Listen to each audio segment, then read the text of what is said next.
ನಿಂಪೊಂಡುಂಡ ಬೇರೆ ವೇಟಿಲ್ಲ ನನ್ನ ಕೈಲಾಗಲ್ಲ ಸ್ವಾಮಿ. ಜೇಸಿತ್ ಹೇಳ್ತೀನಿ. ಜೇಸಿತ್ ಅರ್ಜುನ ಮತ್ತೆ ಯುದ್ಧಕ್ಕೆ ಬರುವ ಪರಾಕ್ರಮಿಗಳಿದ್ದರೆ ಜಾಗ್ರತೆ ಬರೆಯಲು ಸಾರಥಿ. ಅಪ್ಪಣೆ ಅಪ್ಪಣೆ.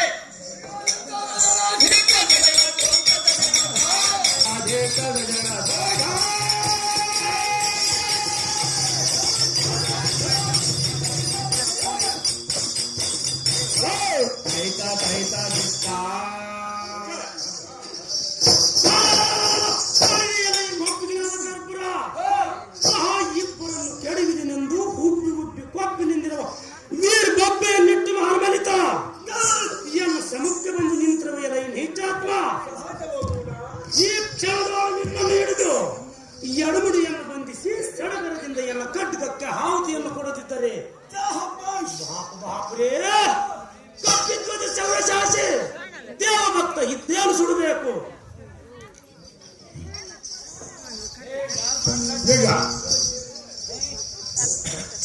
ಕಡಿಮೆ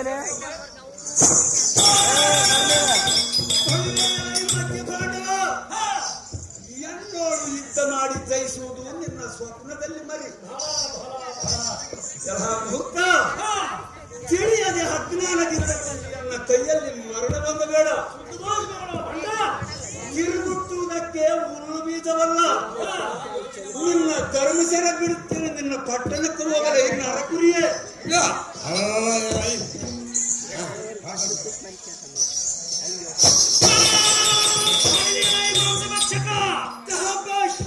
ನನ್ನನ್ನು ಧರ್ಮ ಸೆರೆ ಬಿಡುವುದೆಂದು ಹಾಡಲಿಕ್ಕೆ ನೀನೇನು ಗಂಭೀರನು ಎಂತ ದಯಾಪರನ ಹಿಂದಕ್ಕೆ ಎಲ್ಲ ಕೂಡಿ ಯುದ್ಧವನ್ನು ಮಾಡಿದ ಭೀಷ್ಮ ದ್ರೋಣ ಕುಂಭಕರ್ಣ ಕೌರವರೆಂಬ ಮಹಾಪರಾಕ್ರಮಗಳ ಬಾಳ್ಯವು ಏನಾಯ್ತು ನಿನಗೆ ಗೊತ್ತಿಲ್ಲವೆನಲ್ಲ ಮೂಡ. ಚಿನ್ನೆಯನ್ನ ಮಗನಾದ ಅಭಿಮಾನಿಯನ್ನು ಕೊಂದ ಸೈನ್ಯವನ್ನು ಶಿರವನ್ನು ಸೂರ್ಯವು ಮುಳುಗುವುದರೊಳಗಾಗಿ ಅವನ ಚಿರವನ್ನು ಹರಿಗಡೆದು ಅವನ ತಂದೆ ಕೈಯಲ್ಲಿ ಬೀಳುವಂತವಿದೆ. ಬಂಧುರ ಬಲನ್ವಿತ ಸ್ತ್ರೀಲೋಕಕ್ಕೆ ಗಂಡನಾದ ಗಾಂಧೀವ್ಯವನ್ನು ಧರಿಸಿದ ಮುತ್ತಿನ ಕಾಲ್ಕಂಡಿಯನ್ನ ಬಲಾಚರಣದಲ್ಲಿ ಧರಿಸುವನು ನೋಡುವ ಮುಖ. ನಿನ್ನಂತ ಯಪಾಚಿತ ಕುಲ್ಲ ರಕ್ತದನು ಪಾಡೇನು ಎಲ್ಲ ಕೂಡಿ ಯುದ್ಧವನ್ನು ಮಾಡಿ ಗೆದ್ದು ಹೋಗ ರಾತ್ರೀಚರ ನಿನ್ನ ಕಳಿಸುವನು ನೋಡಿ ಯಮಪುರ.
ಅರಿಯನ್ನು ಸಾರಥಿ ಮಾಡಿಕೊಂಡು ಕುರುಪನ ಭರತ ಕೀಳ ವೀರರನ್ನು ಕೊಲ್ಲಿದ್ದೀರಲ್ಲದೆ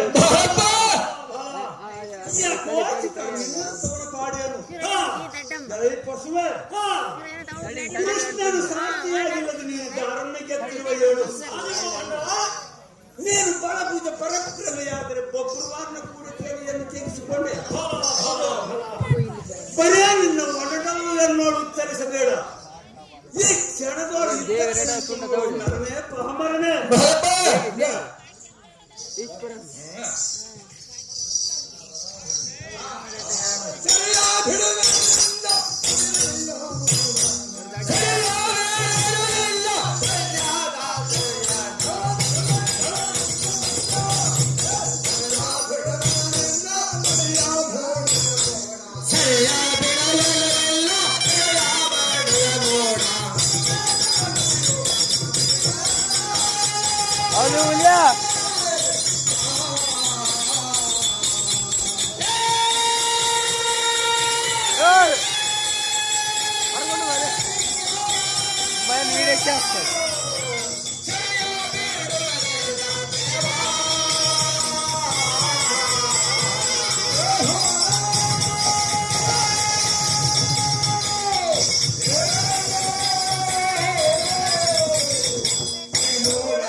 ಹೋಗಿ ನಾಲಿ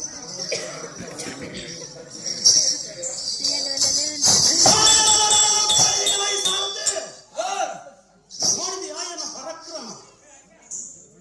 ಬರಲೇ ಇದೋ ಎನ್ನ ಬಾಣದ ಪ್ರಭಾವಕ್ಕೆ ತಾಳಲಾರದೆ ಈ ಬಂಡದ ಕಸನು ಮೋರ್ಚಿಯಾಗಿ ಬಿದ್ದಿರುವನು. ಶೈಲ ಉಪಚಾರವನ್ನು ಮಾಡಿ ಎಬ್ಬಿಸುವ ಸಾರಥಿ ಡಾಕ್ಟರ್ಗೆ ಫೋನ್ ಮಾಡಿದಂತ ತಡ್ಸಮ್ಮಿ ಇಂಜೆಕ್ಷನ್ ಮಾಡ್ತಾ ಬಂದಿದ್ದ ಬರ್ತಾ ತಡೆದ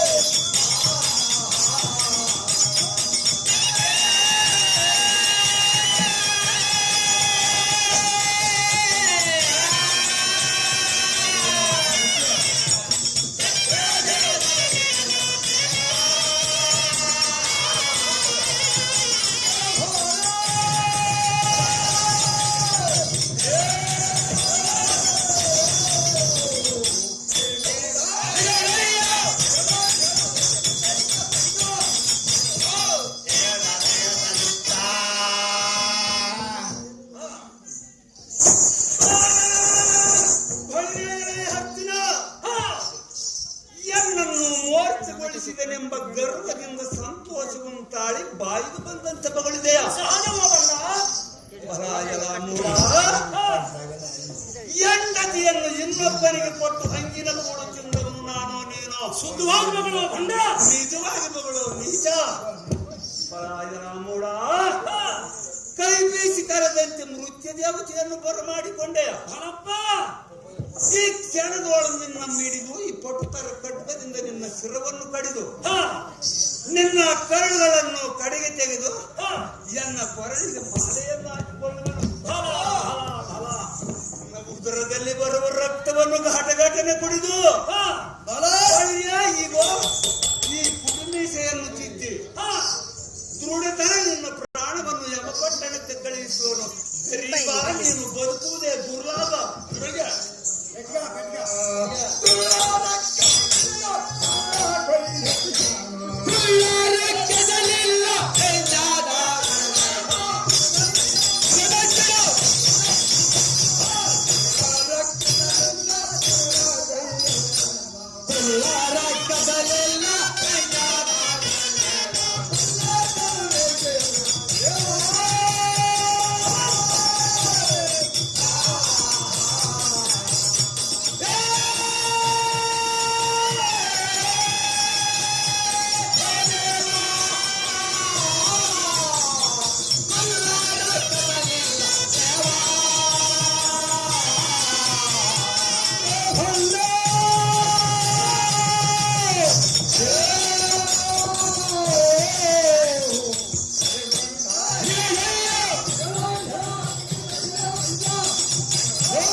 ಯುದ್ಧಕ್ಕೆ ಸಮುದ್ರನಾದರೆ ನಿಮಗೆ ಮೃತ್ಯು ಒದಗಿದಂತೆ ತೋರುತ್ತದೆ.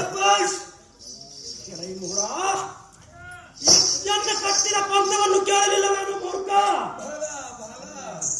ಎಂದ ಎನ್ನ ಮಗನಾದ ಅಭಿಮಾನ್ಯುವನ್ನು ಕೊಂದ ಸೈಂದವನ್ನು ಶಿರವನ್ನು ಸೂರ್ಯವು ಮುಳುಗುವುದರೊಳಗಾಗಿ ಅವನ ಶಿರವನ್ನು ಹರೆಗಳೆದು ಅವನ ತಂದೆಯ ಕೈಯಲ್ಲಿ ಬೀಳುವಂತಿದೆ. ಒಂದನ ಬಲಾನ್ವಿತ ತ್ರಿಲೋಕಕ್ಕೆ ಗಂಡನಾದ ಗಾಂಧೀರನ್ನು ಧರಿಸಿದ ಮುತ್ತಿನ ಕಾಲ್ಕಂಡಿಯನ್ನು ಬಲಾಚರಣದಲ್ಲಿ ಧರಿಸಿದ ಮೂರ್ಖ ಎನ್ನ ಕೂಡಿ ಯುದ್ಧವನ್ನು ಮಾಡಿ ಗೆದ್ದು ಹೋಗ ರಾತ್ರಿ ಚರ ನಿನ್ನ ಕಳಿಸಿವನು ನೋಡಿ ಯಮಪುರ.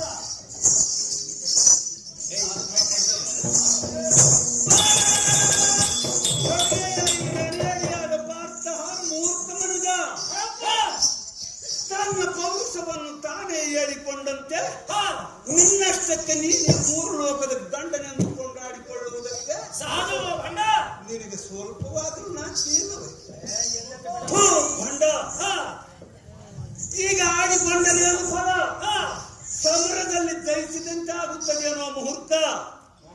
ಪನ್ನಗರನಾದ ಅಮರೇಶನ ಪಾದಗಳನ್ನು ಧ್ಯಾನ ಮಾಡುತ್ತಾ ಎನ್ನ ಸಮ್ಮುಖಕ್ಕೆ ಬಂದು ಯುದ್ಧವನ್ನು ಕೂಡು. ಈ ಕ್ಷಣಾರ್ಧದೊಳಗೆ ನಮ್ಮ ಕಡಿದು ಈ ರಣಭೂಮಿಗೆ ಆಹುತಿಯನ್ನು ಕೊಟ್ಟು ಹುಡುಕಿದ ಜನರನ್ನು ತಟ್ಟನೆ ಯಮಪಟ್ಟಣಕ್ಕೆ ತಪ್ಪುವನು ಫಲ್ಗುಣ. ಈ ಹೊತ್ತಿಗೆ ನಿನ್ನ ಋಣ ಯುದ್ಧ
ನಿನ್ನ ಸಭೆ ಎತ್ತಾಡಿಗಿತು.